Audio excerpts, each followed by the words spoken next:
तो question number 4 का पहला नंबर क्वेश्चन क्या है, -4 भागा 2 बराबर 2 भागा -4 है ना। तो ये सबसे पहले क्या करेंगे, इसको क्या -4 बटा 2 हो जाएगा, भागा में है तो बराबर 2 भागा -4। तो इसको इसे काटेंगे तो यहाँ पे 2 हो जाएगा और इसको 2 हो जाएगा।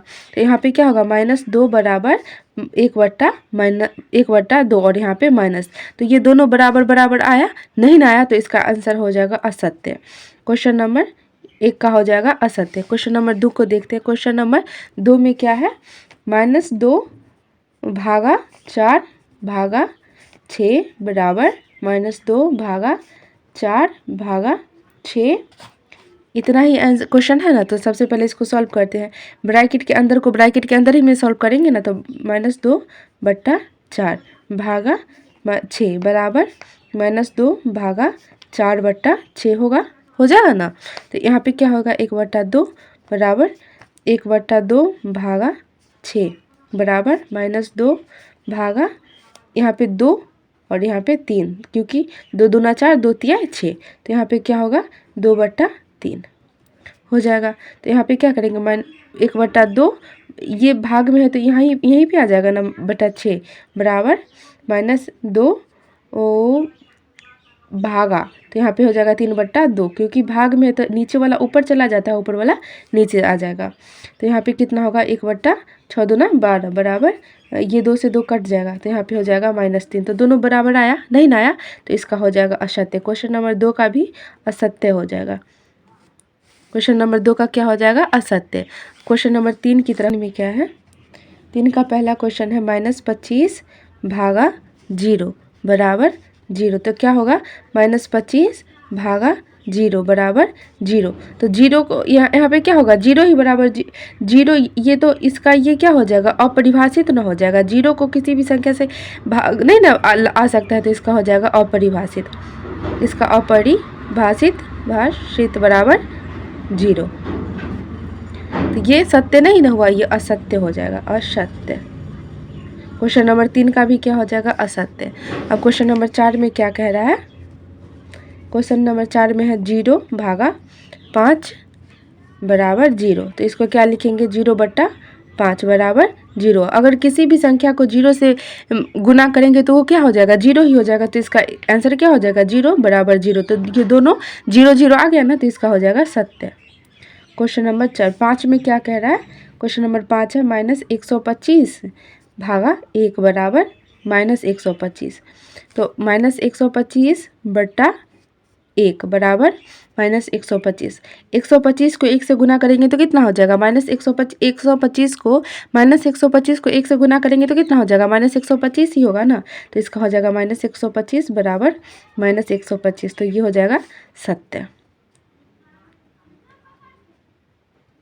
यहाँ पे देखते हैं क्वेश्चन नंबर 6 में क्या है, -45 भागा -45 बराबर 1 है ना।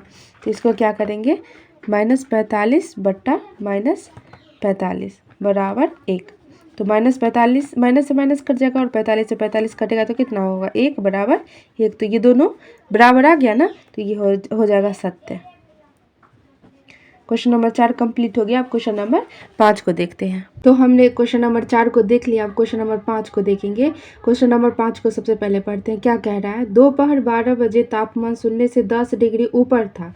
यदि यह आधी रात तक 2 डिग्री सेल्सियस प्रति घंटे की दर से कम होता है तो किस समय तापमान 0 से 8 डिग्री नीचे होगा।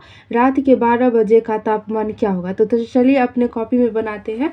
सबसे पहले जो जो दिया गया है उसको अपने अपने कॉपी में लिख लेंगे। क्या कहा गया है, दोपहर 12 बजे का तापमान 0 से 10 डिग्री ऊपर था। तो बनाते हैं, लिख लेते हैं कॉपी। क्या कह रहा है, 12 बजे का तापमान, 12 बजे का तापमान कितना था, 10 डिग्री सेल्सियस ऊपर की ओर। 10 डिग्री सेल्सियस ऊपर की ओर का मतलब क्या हुआ, प्लस में है, तो 10 डिग्री सेल्सियस ऊपर की ओर। यदि यह आधी रात तक 2 डिग्री सेल्सियस प्रति घंटे की दर से कम होता है। कितने घंटे की दर से कम होता है, 2 डिग्री सेल्सियस प्रति घंटे की दर से कम होता है। तो एक घंटे में कम हो रही तापमान क्या होगा 2 डिग्री सेल्सियस। उसके बाद क्या कह रहा है, तो किस समय तापमान 0 से 8 डिग्री नीचे होगा, रात के 12 बजे का तापमान क्या होगा। तो यहाँ पे समय पूछ रहा है, यहाँ पे समय निकालेंगे। तो समय देखिए, समय निकालने के लिए क्या करना पड़ेगा, कितने, देखिए सबसे पहले क्या कर रहा है, 12 बजे का तापमान कितना है 10 डिग्री सेल्सियस, और कितने घंटे की दर से कम हो रहा है 2 डिग्री सेल्सियस प्रति घंटे की दर से कम हो रहा है। तो यहाँ पे 2 डिग्री सेल्सियस माइनस कर देंगे। कम का मतलब क्या हुआ, माइनस में जाएगा, और इसको समय से गुना करने के लिए यहाँ पे टी बराबर क्या होता है, समय ही होता है। और क्या कह रहा है, तापमान 0 से 8 डिग्री नीचे, 8 डिग्री नीचे का मतलब क्या हुआ, -8 डिग्री सेल्सियस। तो अब इसको चलिए सॉल्व करते हैं। इसको क्या होगा, -2 डिग्री सेल्सियस गुने टी बराबर -8 डिग्री सेल्सियस, और ये प्लस में है तो इधर आएगा तो -10 डिग्री सेल्सियस हो जाएगा। तो 2 डिग्री सेल्सियस गुने टी बराबर -18 डिग्री सेल्सियस हो जाएगा ना। देखिए ये दोनों माइनस माइनस में है, एक ही जाति का है, माइनस माइनस में है दोनों, तो क्या हो जाएगा, ये दोनों जुड़ जाएगा, लेकिन ये माइनस में ही रहेगा। तो चलिए यहाँ पे टी बराबर क्या होगा, -18 डिग्री सेल्सियस बटा ये गुना में है तो इधर आएगा तो भाग में -2 डिग्री सेल्सियस, माइनस से माइनस कट जाएगा, और ये कितना होगा, टी बराबर कितना होगा 9 टी बराबर कितना होगा 9।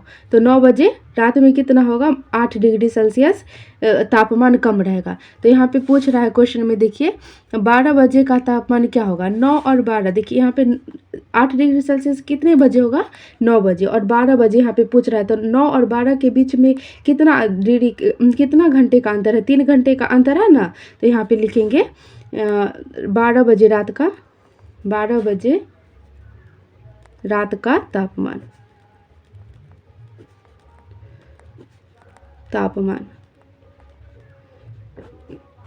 क्या होगा, देखिए -8 डिग्री सेल्सियस, और कितने घंटे प्रति घंटे की दर से कम हो रहा है, 2 डिग्री सेल्सियस की दर से कम हो रहा है। तो यहाँ पे 2 डिग्री सेल्सियस, और कितने घंटे का अंतर है, 9 और 12 के बीच में 3 घंटे का। तो यहाँ पे 3 से मल्टीप्लाई कर देंगे, तो यहाँ पर कितना होगा, -8 डिग्री सेल्सियस माइनस ये दोनों को गुना करेंगे तो कितना होगा, 6 डिग्री सेल्सियस, 3 दूना 6 होता है ना। तो यहाँ पे कितना हो जाएगा, दोनों को जोड़ देंगे तो कितना होगा, -14 डिग्री सेल्सियस। तो 12 बजे रात में कितना होगा, -14 डिग्री सेल्सियस नीचे रहेगा तापमान। आपको ये क्वेश्चन नंबर 5 समझ में आ गया होगा, अगर नहीं आया होगा तो फिर से एक बार दोबारा क्वेश्चन नंबर 5 को देख लीजिएगा। चलिए क्वेश्चन नंबर 6 को देखते हैं। को देखिए क्या कह रहा है क्वेश्चन, सबसे पहले पढ़ना जरूरी है। किसी भी क्वेश्चन को बनाने से पहले क्या करना जरूरी है, क्वेश्चन को पढ़ना जरूरी है। तो पढ़ते हैं क्वेश्चन, आप भी अपने अपने कॉपी में बुक को पढ़िएगा। क्या उत्थापक किसी उत्थापक का मतलब क्या हुआ, लिफ्ट किसी खान कूपक में 6 मीटर प्रति मिनट की दर से नीचे जाता है। यदि नीचे जाना भूमि तल से 10 मीटर ऊपर से शुरू होता है तो -350 मीटर पहुंचने में कितना समय लगेगा। तो चलिए अपने अपने कॉपी में बनाते हैं। तो कॉपी में बनाते हैं, क्या कह रहा है, जो दिया क्वेश्चन में लिखा गया है उसको सबसे पहले क्या करेंगे, कॉपी में लिखेंगे। तो क्या कह रहा है, उत्थापक की चाल कितना है, 6 मीटर प्रति मिनट की दर से। 1 मिनट में कितना चाल चलता है, 6 मीटर। तो उत्थापक की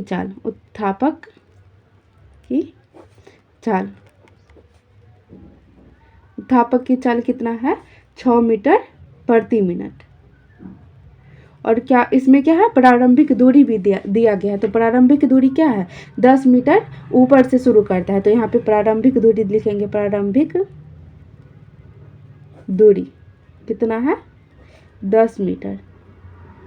और यहाँ पे देखिए इसका मतलब, और 10 मीटर ऊपर से शुरू होता है। तो देखिए तो -350 मीटर पहुँचने में कितना समय लगेगा। तो चलिए हम आपको एक एग्जाम्पल से समझाते हैं। जैसे मान लीजिए ये एक लिफ्ट है और इसका भूमि तल ये है, और ये 10 मीटर ऊपर से शुरू होता है। तो यहाँ से एक 10 मीटर यहाँ पे मान लेते हैं, यहाँ पे 10 मीटर है, और यहाँ पे क्या कर रहा है, 350 मीटर नीचे, मतलब माइनस का मतलब क्या हुआ, नीचे पहुँचने में कितना समय लगेगा। तो यहाँ पे 350 मीटर दे देंगे। और देखिए यहाँ से यहाँ भूमि तल है और यहाँ नीचे है, और भूमि तल से 10 मीटर ऊपर की ओर से चल रहा है। तो यहाँ से लेके यहाँ तक का पूरा कुल दूरी निकालेंगे ना, यहाँ से यहाँ तक की कुल दूरी निकालेंगे। तो क्या करेंगे, इसके लिए कुल दूरी निकालेंगे। कुल दूरी बराबर क्या होगा, 10 मीटर प्लस 350 मीटर, तो दोनों को ऐड करेंगे तो कितना हो जाएगा 360 मीटर। और यहाँ पे क्या पूछ रहा है, समय कितना समय लगेगा, तो समय निकालते हैं। समय बराबर क्या होता है, दूरी बटा चाल, दूरी बटा चाल होता है ना, समय बराबर दूरी बटा चाल। तो दूरी कितना, कुल दूरी कितना है 360 मीटर, और चाल कितना दिया हुआ है 6 मीटर, 6 मीटर प्रति मिनट। तो यहाँ पे 6 लिख देंगे, तो यहाँ से डिवाइड करेंगे तो कितना हो जाएगा 6 6 1 36 और 1 0, तो यहाँ 60 मिनट। तो एक घंटा में कितना मिनट होता है 60 मिनट, तो यहाँ पे 1 घंटा भी लिख सकते हैं, 1 घंटा। इसका आंसर ये हो जाएगा। आई होप आप लोगों को ये प्रश्नावली 1.3 समझ में आ गया होगा। तो अगले चैप्टर में बात करेंगे, तो तब तक धन्यवाद।